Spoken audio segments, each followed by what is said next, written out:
Good afternoon all. आज की video में हम पढ़ेंगे शशि देशपांडे को। हम पहले कई राइटर कर चुके हैं। शशि देशपांडे इंडियन राइटर की सीरीज में अगली राइटर है। हालांकि मैं आपको बता दूं, थोड़ी अभी स्पीड तेज रहेगी क्योंकि अभी रिवीजन क्लासेज आई। और अगर आपको ज़्यादा ये सोच रहे हो कि टाइम नहीं मिल रहा है, तो मैं ये कहता हूँ आप लास्ट में जाते जाते हैं ना, इन क्लासों को, जैसे सारी क्लासें मैं 1 घंटे में, 1 सवा घंटे में निपटा दूंगा। अगर आप 2x की स्पीड में देखोगे तो लास्ट से आप 30-40 मिनट में इनको रिवीजन कर दोगे। और मैं कहता हूँ 3-4 बार रिवीजन करके चले जाना, डबल की स्पीड पे करके। एग्जाम में क्वेश्चन बाहर नहीं जाएगा, और जाएगा तो किसी को भी नहीं आएगा। चलिए शुरू करते हैं शशि देशपांडे को। ये फेमस थी किस नॉवल के लिए? एक तो अपने लॉन्ग साइलेंस के लिए और एक डार्क होल्ड्स नो टेरर के लिए। ये दोनों आगे आएंगे, एक तो द लॉन्ग साइलेंस और दूसरा डार्क होल्ड्स नो टेरर। और ये किस काम के लिए जानी जाती है?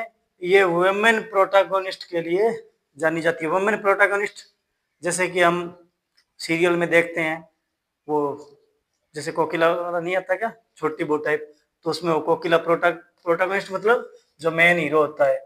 जैसे एक ब्लैक विडो मूवी है, तो उसमें मेन प्रोटैगनिस्ट कौन है? एक वीमेन है।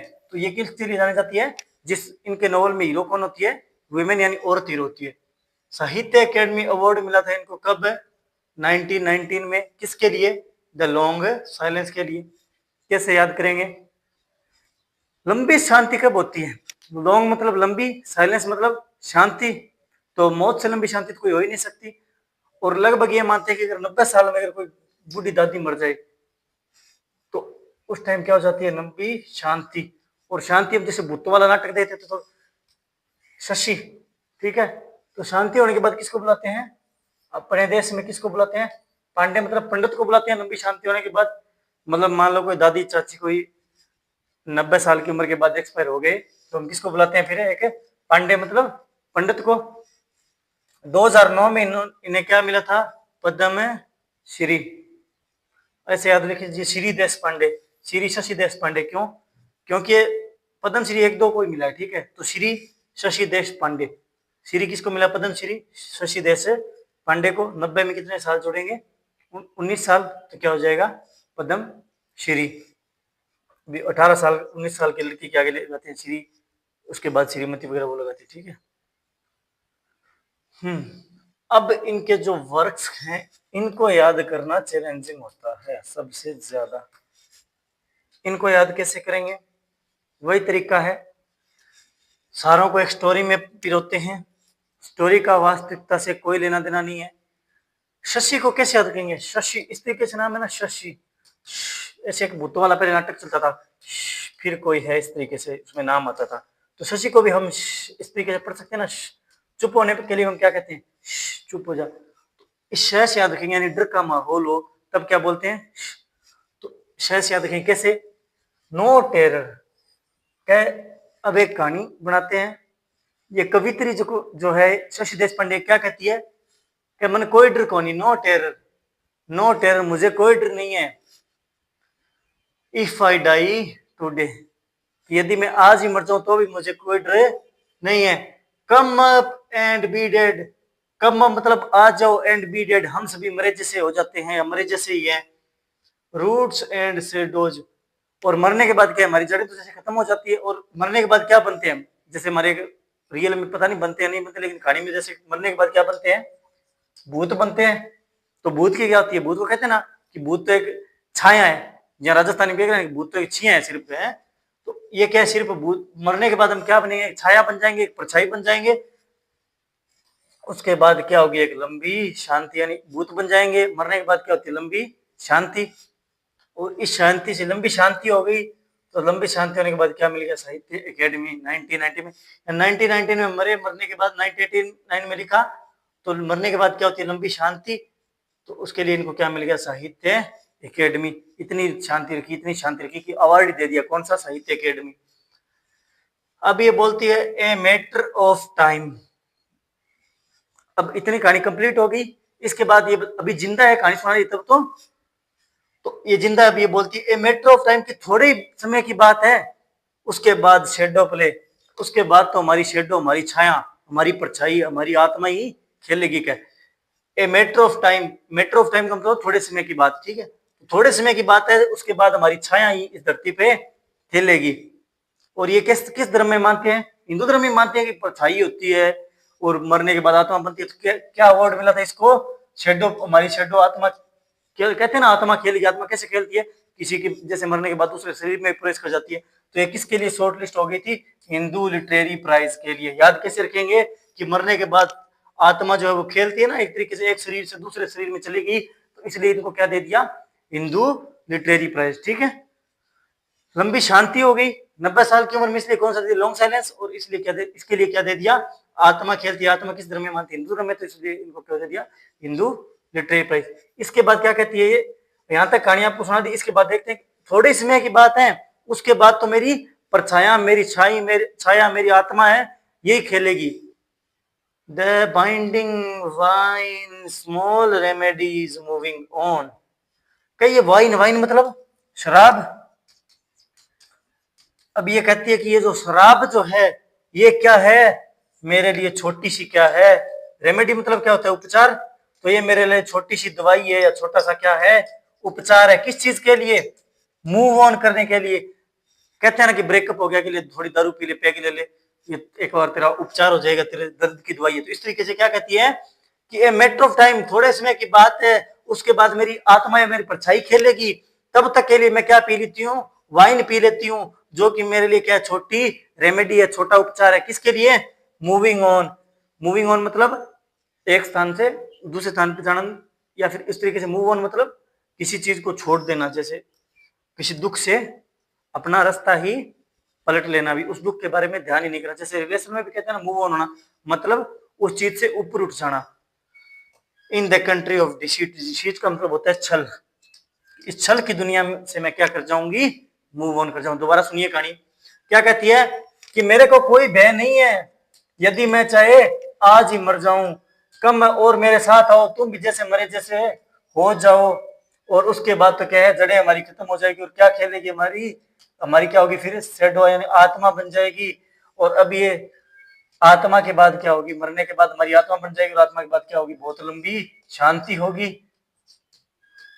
लंबी शांति होगी, और लंबी शांति के बाद ये क्या कहती है कि अब ये जिंदा है भैया। अब ये कहती है कि मेरे अभी तो दुख है ना, तो क्या कहती है? ए मैटर ऑफ टाइम, कि थोड़े ही समय की बात है, उसके बाद तो क्या होगी? मेरी आत्मा खेल खेलेगी। और तब तक मेरी आत्मा खेल नहीं खेलती, तब तक मैं क्या पी लेती हूँ? वाइन पी लेती हूँ, जो कि मेरे लिए छोटी सी क्या है? दवाई है। किस चीज के लिए? मूव ऑन करने के लिए, उस चीज से दूर जाने के लिए, उस चीज को बुलाने के लिए। किसको? इस छल की दुनिया में जो दर्द है उनको बुलाने के लिए, उन दर्दों को बुलाने के लिए क्या है? इस छल की दुनिया में इन दर्दों को बुलाने के लिए, छल की दुनिया में इन दर्दों को बुलाने के लिए क्या है? दवा है। क्या है? वाइन। ठीक है, ये कहानी बन गई। इस कहानी से पूरे आप याद रख लीजिए। और एक और बात ये देखिए आप, ये सीक्वेंस है सारे 80, 82, 83, 90, ठीक है। तो सीक्वेंस से याद हो जाएंगे आपको, एक कहानी याद रखनी सिर्फ आपको, ठीक है। आप भूलोगे भी नहीं, क्योंकि मैंने इस तरीके से डर, भय का माहौल, ये मरने के बाद और मेरे साथ मर जाओगे, भय का माहौल क्रिएट करता है। तो किसे इससे याद रख सकते हैं कि ये नाटक आता था भूतों वाला, फिर कोई है, तो उस तरीके से याद रख सकते हैं।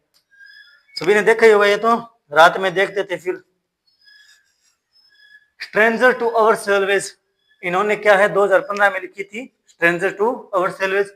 हर चीज की ट्रिक नहीं होती है, एक दो याद भी करनी होती है।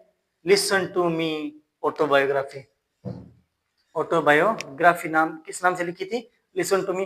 हालांकि इसको भी आप उस ट्रिक से जोड़ सकते हो कि एक अजनबी ने, हम अजनबी मरने के बाद अजनबी हो जाता है, वो हमसे क्या कहता है कि मेरे को सुनो।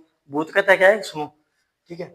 अब इनकी शॉर्ट स्टोरी, बिल्कुल छोटी सी कहानी है। छोटी छोटी कहानी कैसे सुनाती? दादी कहानियां सुनाती है ना, भूतों की कहानियां। तो अब ये दादी क्या है, हमारे देश में कैसी कहानियां सुनाते हैं? भूतों की कहानी सुनाते हैं, डरावनी। या तो कैसे कहानी क्या है ये, यानी वो तो नॉवल हो गया। अब ये छोटी सी कहानी अलग है, ये बच्ची को कहानी सुना रही है। कहानियों में आप कंफ्यूज नहीं होगे, क्योंकि ये बच्ची को कहानी सुना रही है। वो तो क्या है, नॉर्मल अपनी बात बता रही थी, और ये बच्ची को कहानी सुना रही है। बच्ची को कहानी किसकी सुना रही है?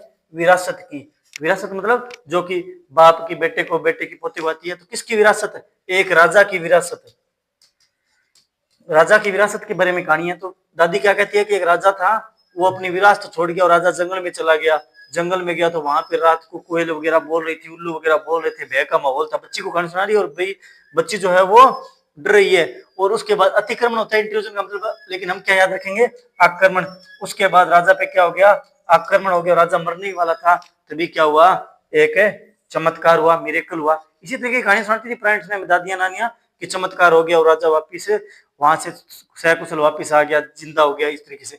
तो ये राजा, एक राजा के पास बहुत बड़ा साम्राज्य था, वो एक दिन वहां से जंगल में चला गया, तो बहुत ज्यादा अंधेरा था वहां पे कोयल वगैरह बोल रही थी, बहुत ज्यादा डर गया, इस पे कुछ भूतों वगैरह ने आक्रमण कर दिया, तो चमत्कार हुआ और ये बच गया। ठीक है, चिल्ड्रन बुक्स, बच्चों की कहानियां। अब ये देखिए, बस ये मत भूल जाना कि ट्रिक थी किसकी।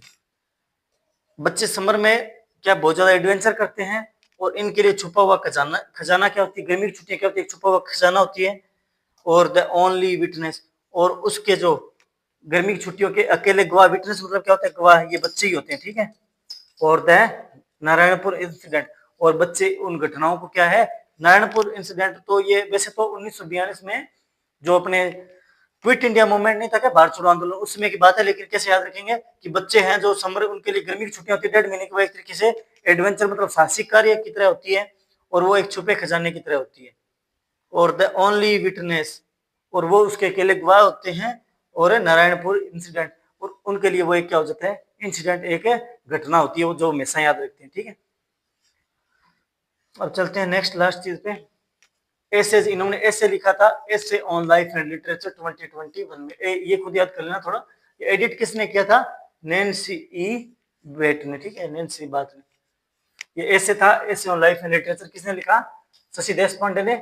ऐसे on life and literature edited by Nancy बात। द लॉन्ग साइलेंस, ये लॉन्ग साइलेंस है, इसको क्या मिला था, साहित्य अकेडमी अवार्ड। साइलेंस, लंबी शांति कब हो जाती है, 90 साल की उम्र में जब कोई मर जाता है, तो एक इसमें क्या, एक जया नाम की औरत की कहानी है, जो कि बहुत ज्यादा पढ़ी लिखी है, और फिर वो जिंदगी में लेखक बनना चाहती है, लेकिन वो भारतीय महिला की कहानी है कि वो अपने मोहन, जो इसका पति है, वो बहुत काम करता है, इसलिए क्या हो जाती है, अपनी लिखने की जो कला है उसको छोड़ देती है और घर के कामों में फंस जाती है। इसमें याद रखना, जया की कहानी है, इसका जो इसका जो पति है उसका नाम क्या है, मोहन। याद कैसे रख लेंगे, जया जो है, इसमें मैंने आपको बताया था शशि देशपांडे में, देशपांडे जो है वो किसको, जो प्रोटागोनिस्ट बनाती है औरतों को, तो जया है, और उसका पति है मोहन, नरेटर है ये जया, और इसके बेटे का नाम है राहुल, बहन कुसुम, भाई रवि, और मिस्टर कामत याद रखना, मिस्टर कामत का नाम पूछ सकते हैं, जिसने की जया की मदद की थी। Thank you.